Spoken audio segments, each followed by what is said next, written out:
Tika. Good morning po. Luto tayo ng putahing Thailand. Tinatawag nilang Thai curry. Meron tayo ditong yellow curry nila na ginawa pa sa turmeric with other ingredients. Meron tayo ditong pork na na-chop natin ng maliliit.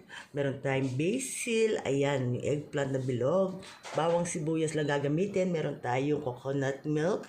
May patis, may lime juice, at konting sugar. Siyempre kasi maanghang po itong curry nila. Natin lutuin yung ating Thai curry with pork.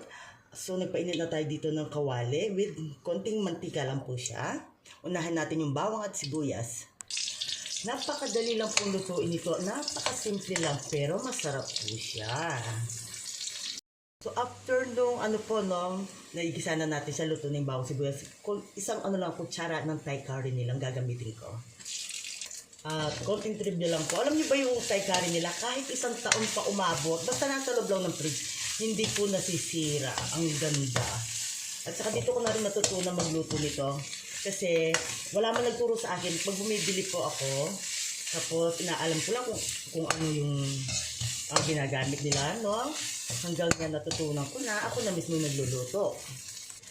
Yan, ganyan pang process ng pagluto ko. Susunod natin yung coconut milk.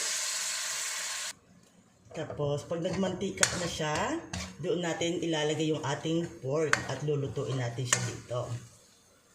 Nagmamantika na po siya. Ayan, oh. Lagay na natin ating pork. Yun. Then, haluin lang natin siya mabuti bago natin siya takpan para maluto. Okay. Takpan muna natin hanggang sa maluto yung ating meat. Kapag luto na po yung ating pork, pwede ko nang ilagay yung ating eggplant. Ayan. And then, timplahan na po natin siya ng patis. Ayan, pangki lang. At yung ating lime. Yan, mamaya na po natin lagyan ng asukal.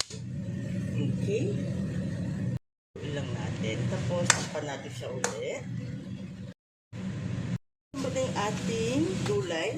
Simplahan natin siya ng kunti lang naman yung sugar na lalagay ko. Ayan po. Ayun. Pinakahuli natin is yung basil. Ayan, naluto na po siya. Haluin lang natin siya ng ganyan.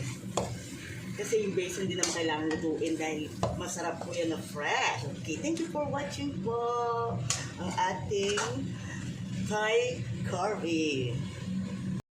Ito na po ang ating Thai curry pork. Ang pinagmamalaki ko na aking luto. Thank you for watching. Sarap nito guys, oh. Ayan, with pork Thai curry.